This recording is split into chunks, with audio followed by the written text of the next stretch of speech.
The wealth of the ungodly will eventually find its way into the hands of the righteous, for whom it has been laid up for. Televangelist Joel Osteen is one of America's most popular Christian preachers. His weekly television show reaches millions of people across the globe, and his books frequently land on the bestseller list.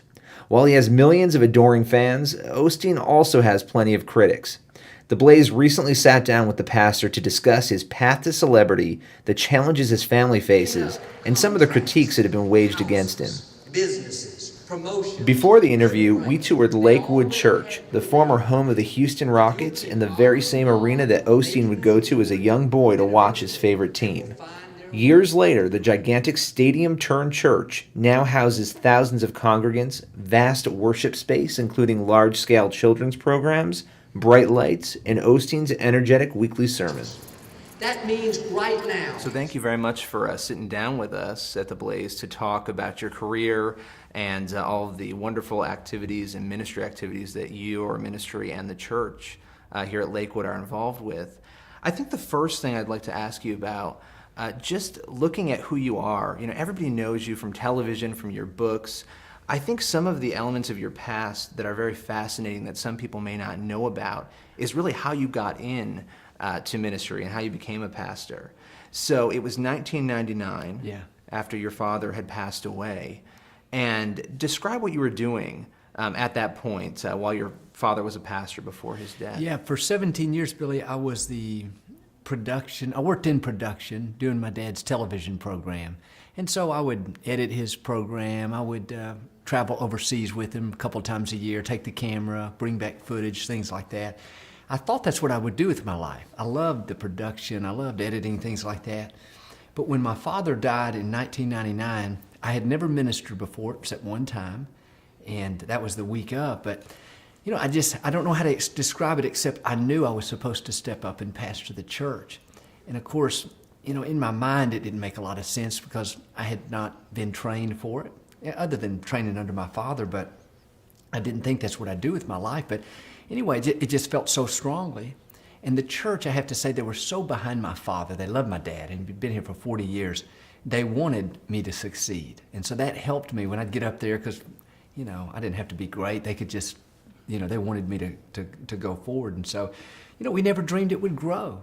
We thought if we could just maintain what my father had built, we'd be doing great. But, that's part of our message is you don't know what, God's dream for your life is bigger than your own. And that's what I've seen. I never dreamed 13 years ago that I'd be sitting here with you, or we'd be in the arena where I used to watch the Rockets play. And so it's easy for me to encourage people like I did earlier today that God's got great things in front of you. Never dreamed I'd be doing this. So you go back to that moment back in 1999 where you never thought that you'd be up at the pulpit there, on stage in front of so many people. What was your first thought that second time you got up in that sermon? What were you thinking? I think it was sort of cloudy because, see, my dad died unexpectedly on a Friday night.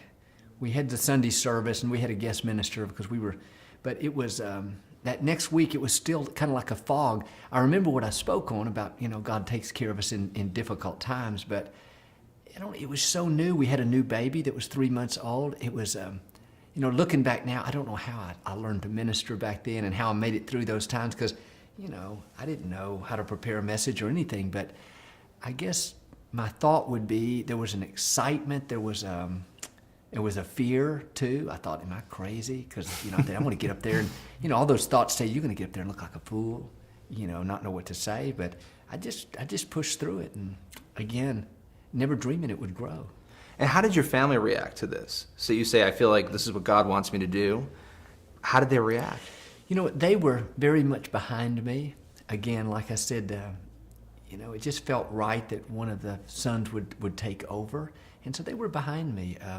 Again, it was so new. It was sort of with my dad being gone after 40 years, it was sort of, there was a deep loyalty. There was a rallying. The church just, it immediately grew. I think just because people wanted to cheer me on, not trying to bring it all to me, but they loved my parents so much. So the family, they were very supportive. It was about a month in after I'd started I didn't tell my mother right off the bat that I felt like I should pastor, but about a month in, I did. I sat down with her and I said, I feel like I'm supposed to pastor the church. And up to that point, I was just speaking on some Sundays, those first 2 or 3. And I called my family together and I told them what I was thinking, and they were all behind me. And we didn't announce anything for about 6 or 8 months, but it just, I had good support. Came together. It came together. And again, what surprised me probably more than anything was that it grew. Because, I'd been here my whole life, and I knew how big the crowds normally were, but I thought, man, the building is full, 3 or 4 months in. And then I thought, my dad died in January, the end of that year, 1st of 2000, the first Sunday there. We went to a second Sunday morning service, and because it was so full. And, I thought, I pulled up the parking lot that Sunday morning at 8:30. It was a new service. And I was just thinking nobody's going to show up. Well, there was like 5,000 people there. Then I told all my TV guys, I said, everybody came to the early service. Nobody's going to be at the next service. But the next service was full. So it was an unbelievable thing about where these people coming from. And so that's just sort of how it took off. So you look back to that, 1999, and you look to today. 13 years have passed, multiple books, speeches all over the country. How has life changed for you when you look back and you compare now to then? Yeah. It's changed in good ways, just more, more responsibility. Obviously I think we all grow in those years, but I know I've grown a lot. I've learned a lot. I think the biggest thing that I feel is probably the responsibility, where 13 years ago, I'd come and do my dad's program, and that was fun, but I didn't have all this responsibility. And I say it in a good sense, but now life is good in a different way. It's fun. I enjoy doing it. I don't feel pressured or stressed out, or I enjoy this. I'm not overworked, and so I just feel like that. I feel very blessed. I feel like we're a part of something.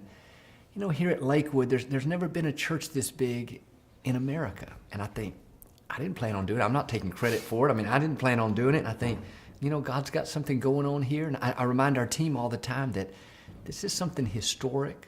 Don't miss the miracle of the moment, if you say that. I try to take it in. Every time I drive up to this building, or even like today when I walk on the platform, I see my old season tickets all through my 20s where I used to sit and watch the Rockets, and I think, man, I always look over there because it just reminds you that look where we are today. So those constant reminders of really where God has brought you from start to. Yeah, I think it's important that you stay amazed at what God has done. Otherwise, you become so used to it that it's not a big deal anymore. But to me, this is still a big deal in the fact that, it's just I'm just amazed at what God has done.